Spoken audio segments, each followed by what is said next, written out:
Hello, I'm Sid Roth, and you're watching All Together Now with Roy and Melanie Fields. The following program is sponsored by the friends and partners of Run with Fire Ministries.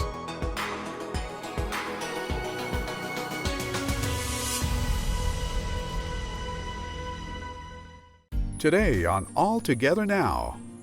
At age 29, I had an early midlife crisis. Oh, wow. I was unhappy, and I did something I'm not proud of. But I left my wife, I left my daughter, I left my job. I might add, I had a great job. I was an account executive at Merrill Lynch, and I was searching for happiness. And you know what, Roy? It's a big world out there if you don't know what you're searching for. And making a long story short, I had a sales. And you're watching All Together. And you're watching All Together Now. And you're watching All Together Now. Talk about worship, salvation, and healing. And you're watching All Together. God's gonna get a hold of you. Did you hear me? I said God's gonna get a hold of you. Get ready, because your life is about to get rocked. It's about Jesus. Founded on salvation, worship, and healing, we run with fire. Sounds of revival, intimate worship, and fresh word. Live from the Run with Fire studio in Orlando, Florida. All Together Now. With Roy and Melanie Fields.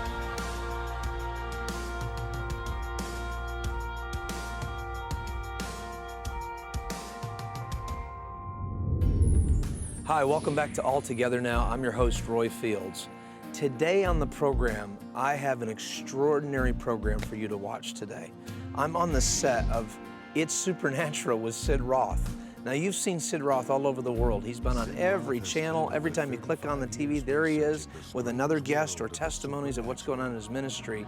And he has given us the privilege to be here, right here in Charlotte, North Carolina at the It's Supernatural Network. And I just want to say thank you for having me here where I could talk to you, Sid. Glad to be with you. Good for you to be here. Thank you so much. And you know what? When I do my show, I can feel a presence of God. I feel the presence of God. And what I'm saying is right now, that same presence of God is on this show. That's awesome. And you know it. Absolutely. And I've been on your show a couple times. Right. And I want to dig, everybody's seen you for all these years, and you're always interviewing everybody else. And I felt, you know, part of the reason we were called to do our program is to really honor the men of God that have pioneered, who've gone out ahead of some of us younger folks, so to speak. And I want to dig a little deep into your life a bit. Like when you were in your childhood, I want to start at 8 years old, because when I was 8, my mom brought me down to the altar and I accepted Jesus, but that didn't happen to you. Everybody has a different story. Where was Sid Roth at 8 years of age? Sid Roth was limping at 8 years of age, and my father thought I was making it up to get attention. My mother thought it was a horrible thing. That was the dynamic in my family. And so she took me to a doctor. He referred me to an orthopedic, and I had something called Perthes leg disease, which is something wrong. The hip didn't develop properly on one side, and so I was on crutches for about 3 years, and I went to special schools for handicapped people. They had that back then. Now, what was that like while you were in school during those years? Were you kind of awful. Were you a shy kind of person? Were you an outward kind of person? No, I wasn't shy, but I was surrounded with people that weren't very bright because they were in that school, and so I was unstimulated intellectually, not one iota, because of special education. And after you guys, your family, I imagine, were together for the young childhood, right? Yes, but it was rocky, and my father was a merchant marine, and so he was going on trips all over the world. So I was pretty much an absentee father and a mother who compensated, actually to a fault. So overcompensated, she made my life rough unintentionally. I thought everyone would overcompensate for me, and I found out, no, everyone doesn't overcompensate for me. I know, I'm not the most special person in the world. I was to my mother, but then that was my world. Yeah, brothers or sisters? Sister, 2 years younger. Okay. And she became a school teacher, and she got radically saved just about after me. In fact, I led her to the Lord, I was a catalyst for her coming to the Lord. And today, actually, they have 3 kids. They were retired very comfortably, very, very family-oriented. And my sister gets a dream. And in the dream, God told her to move to Israel. And they did at over 60 years of age. Wow. They've been very, very happy. You know, when God tells you to do something, it works. Yeah, when you absolutely. do it, who knows? I want to go back into your teenage years, because now you've come through some things. You're saying your father was absent a little bit. So A lot. A lot. So it was just you and your sister. Your mom obviously was very important in your life. Correct. And she raised you. Now you have a Jewish background, correct? You're Jewish. Both my parents are Jewish. And by the way, I like to say, I got something wonderful from my dad. What I got from him is, there's a Hebrew word, chutzpah. Say it. Let me hear you say it. Chutzpah. Very good. Well, you could be Jewish. Well, I drank some milk before we did the interview. Oh, okay. Very good. Chutzpah means nerve. Nerve. And I have found it's a supernatural thing, but it's in my DNA. Like a backbone. Yeah, I'm not afraid of anything. Yeah. So I got that from my dad. Yeah. My mom was really the wage earner in the family. She had a very high income job. It was called being a bookie and poker. Really? We used to have poker games in our house. This is where it gets interesting for me. Yes.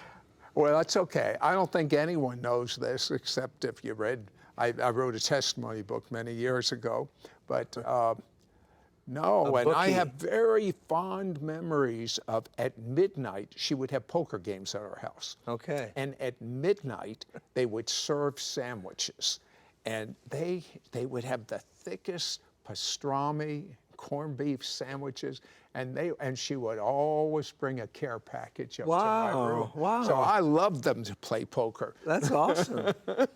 What was spiritual life like in your household with your mother and your sister? Well, no, my father was there often enough. Okay. My father came from an Orthodox Jewish background, very religious. Okay. And very turn-off religion. Okay. Well, because I would say, why do we do this? And he would say, you do it because I said to do it. There you go. Do as I say, not as I do. Oh, you really got it there. Yeah. But anyway, it was, and I went to an Orthodox synagogue, and in this synagogue, everything was in Hebrew.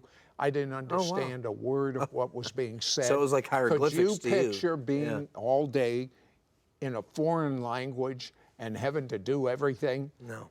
I mean, I couldn't wait till I'd be bar mitzvah. That's when you're 13 and you graduate out of the synagogue. Okay, hang on a second. Well, I graduated. I know everybody else has heard the word bar mitzvah. I kid you not. You got to tell me what bar mitzvah actually means. Okay. I really don't know.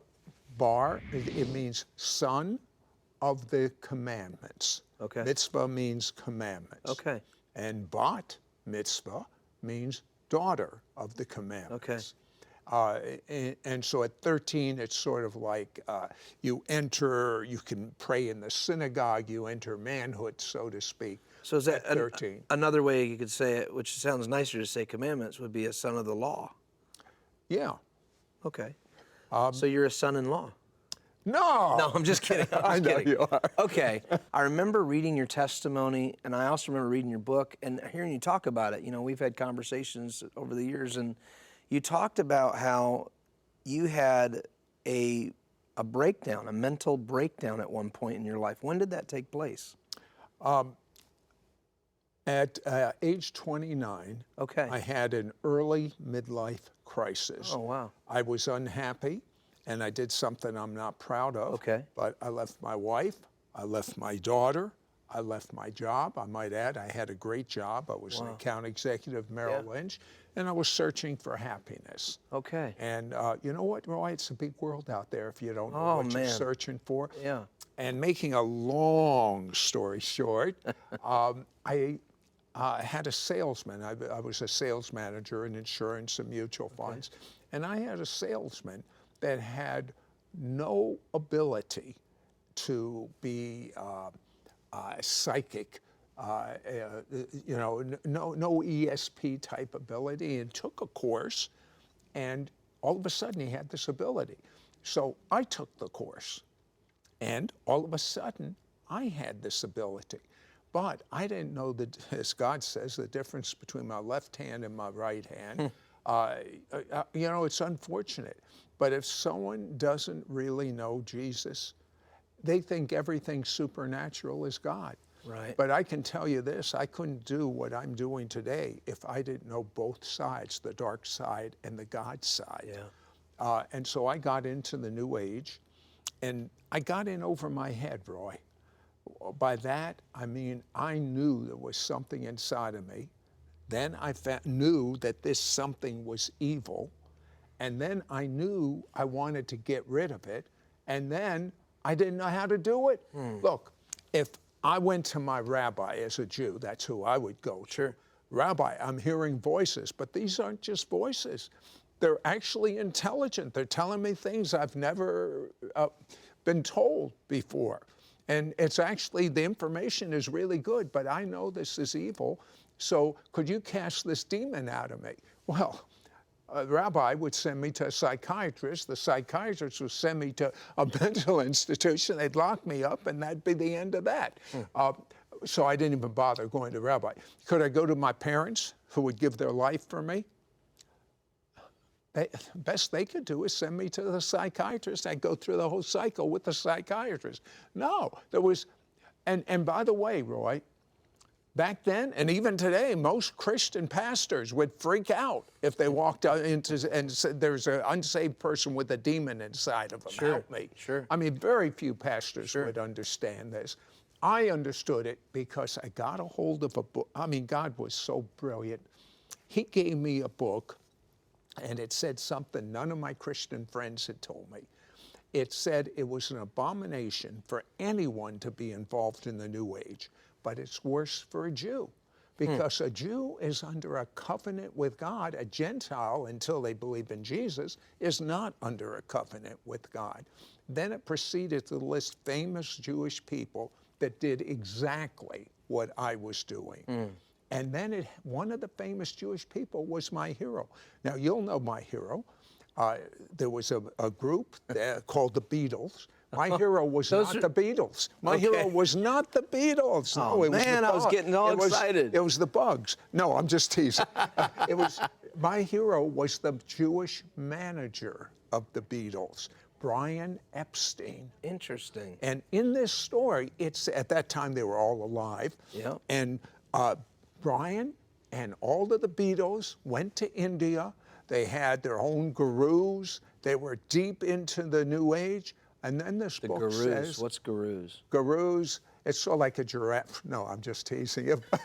What's a guru? A guru is a teacher of meditation, of New Age. Okay. Gurus. Yeah, gurus. Gotcha.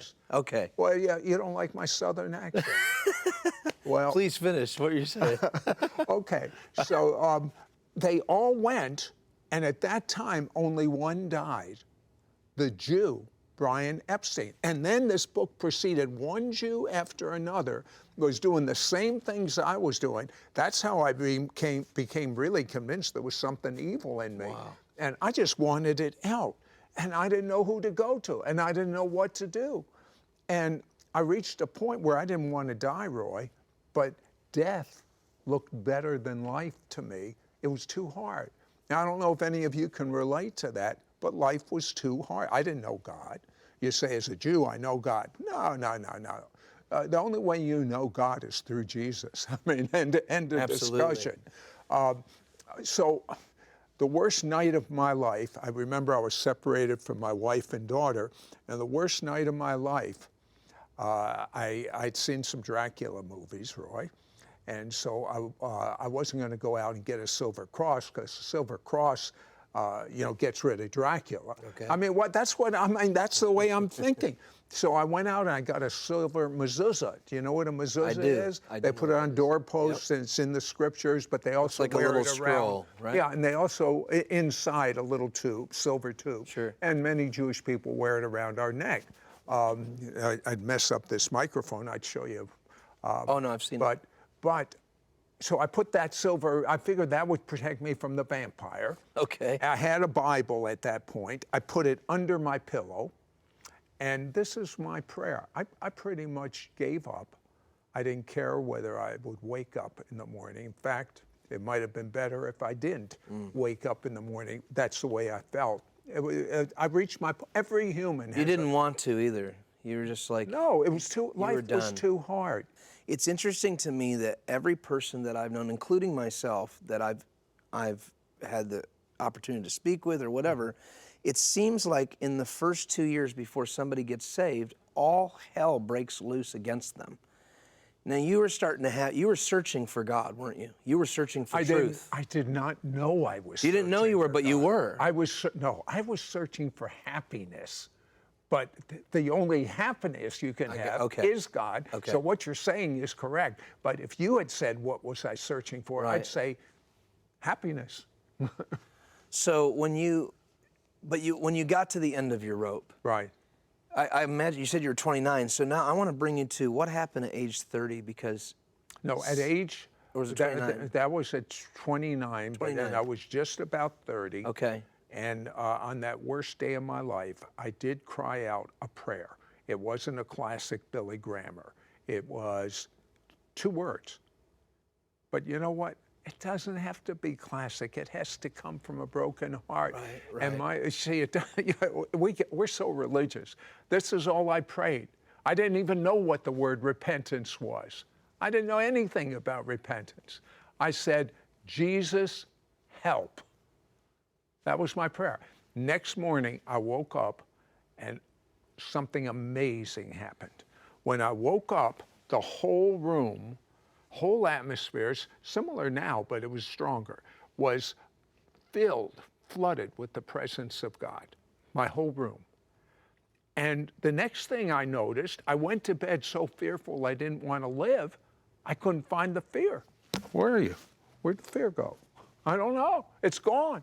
I mean, there was such a peace in that room that if you gave me $1 million, Roy, and said, be fearful, I couldn't do it.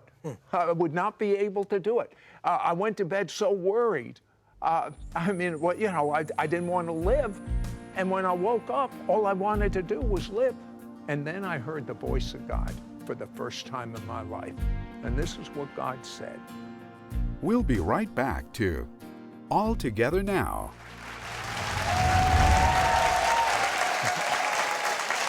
So Roy Fields is invited to Wales, where quite a long time ago they actually had a revival there. But he's going there only for a few nights. What happened? Well, we went there for 4 days. We're supposed to do a conference. And when we got there, I already had this expectation in me that something extraordinary might happen. The church we were in had not had a big move of God, a revival, since the 50s. And when I got there, it was extraordinary. I would lead worship, and we would go for at least 1.5 hours to 2 hours each night, given any night. And then I would preach at the end of that. And I don't know how to say it, but the whole air changed in the place. I could almost feel like maybe what Evan Roberts, for instance, might have felt. Hello, Sid Roth here. You're watching All Together Now with Roy and Melanie Fields, and we'll be right back. Well, I know you've been waiting for this, and it's finally here. It's the new live DVD and CD Stand Up by Roy Fields. I mean, as we were traveling around the world, Roy was writing these songs right in the midst of revival. We were like, let's get them on CD. So we went to Binghamton, New York in this live worship experience, and we caught this live atmosphere. I mean, the CD is 14 songs, the DVD, almost 3 hours of this live worship experience, plus all these behind-the-scene interviews about Roy's life and how God touched him early on. We just want to get this into your hands. Call that number that's on your screen right now. It's just a love gift of $35 or more. We'll get into your home, into your car, wherever the presence of God can touch you. Go online to runwithfire.tv and watch any episode of our show you want for free. It's available right now. We now return to All Together Now. All I wanted to do was live. And then I heard the voice of God for the first time in my life. And this is what God said. He quoted Malachi. I had never read Malachi, at least in English. Malachi says, I hate divorce. Return to your wife and daughter. And you know what I said, Roy? Man. Yes, sir. And I've been following him ever since. You know, I like to say, I cannot relate to a backslider. And truthfully, there are many people watching us right now that are backslidden now. Yes. I can't relate. Do you know why? I know what's back there. Yeah. I wouldn't want to touch it with a 10-foot pole. Right. And so God restored my marriage. I've been married 53 years to the same woman. That's awesome. And the original woman, I've only been married once. And I have a daughter who has 3 daughters. So I've got 3 beautiful granddaughters. And you're a blessed man. And yeah, not only am I blessed, Roy, knowing God, this is what I know. I know this, Roy. If I had not had experiential knowledge of God through Jesus, if I had not, I would either be dead in an insane asylum or in prison. You look at me today and you say, oh, how... I am not exaggerating one iota, Roy. I'm not. I know it. Oh, I believe it. And so I am so grateful to God that's why I can't understand a backslider. We're living at the most exciting time in history. I mean, I lived in a revival. I came to know the Lord during what was called the Jesus movement, the charismatic movement. So I know what it's like to live in a revival. Since you mentioned that, I wanted to get to 30 years of age. Is that when you officially came to Christ? Yes. Uh-huh. And let me teach you a little bit. That's when I officially came to Messiah. There you go. Why do I say Messiah for Christ? Messiah, we Jewish people are looking for. Christ, we Jewish people are not looking for. They mean the same. One comes from the Greek language. The other comes from the Hebrew language. Okay. Why not? So a year later, after you give your life to the Messiah, I see this clip, and you're on the Catherine Kuhlman show. Mm-hmm. I mean, here's this clip, and there's a young 31-year-old Sid Roth, and according to the clip, what you said is that you had just come to the Lord within a year of that, that TV shoot. Yeah, you know, I've watched that clip myself. Have you? And I have to tell you. Tell me. I am so Jewish in that clip. What does that mean? I'm almost like what does that mean? Jewish is the way you talk, the way you think. Okay. You know, I've been in the church world now for 40 years. Okay. And I kind of want to get that back. Okay. If that makes any sense. How did you get on the Catherine Kuhlman show? Tell me how that happened. All not God. everybody. I know God, but tell me what was the thing, that chain of events? I was working as a stockbroker, and a Jewish reporter came in my office and said, I was given your name by a couple of other businessmen that know Jesus. I'm doing an article. There was a newspaper which went out of business, but at that time it was one of the big 3 in Washington, D.C. It was called the Washington Daily News. And this Jewish reporter said, I'm doing an article called White Collar Jesus Freaks. And you are perfect for the article. You're a businessman. You're part of the Jesus movement. And would you give me an interview? I said, sure. And you see, I was very naive back then.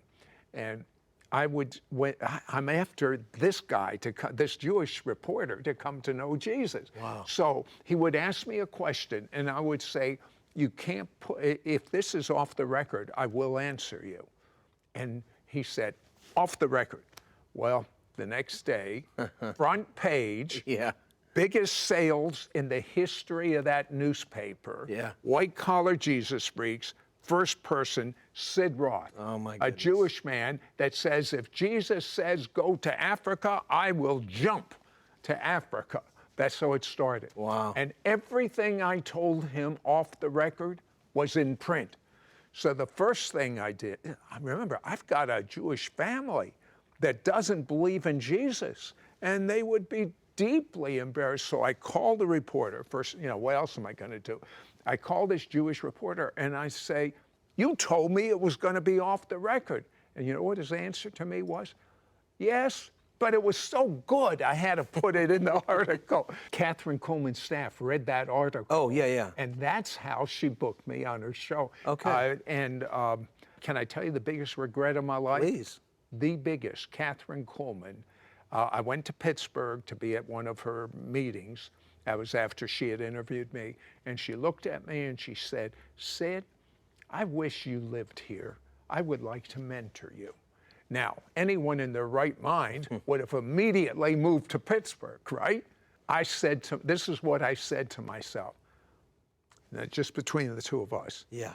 This is one goofy woman. Oh, wow. And I don't want her to mentor me. She's doing miracles, and all I knew was the Bible at that time. I said, everyone can do miracles. That's what my Bible says. I don't need her to mentor me. That's the way I thought. Dumber than dumb. Yeah, but you know what? After all this has taken place in your life, and I look at you today, you have taken the gospel all over the world. And we don't have time for it, but people can watch the show, obviously. You have led so many Jewish people to the Messiah. You have touched the world. You've helped ministries around the world where in so many ways you've brought everything that God has placed in the earth and put it on television. And I just want to say from me personally, but I want to speak on behalf of everybody that's ever been filmed, thank you so much for what you do. And may there be many more that are raised up just like yourself, that will go out and have the backbone, the nerve. Chutzpah. The chutzpah. You got it. Did I say it right? You did. All right, you cool. Did. Well, You qualify to be Jewish. Well, sign me up. Thank you for this interview, and I appreciate it. You've been a blessing. Thank you. Well, that's it, folks. God bless you, and I hope to see you next week on All Together Now. We've got more stuff for you to come. God bless you. Thanks, Sid.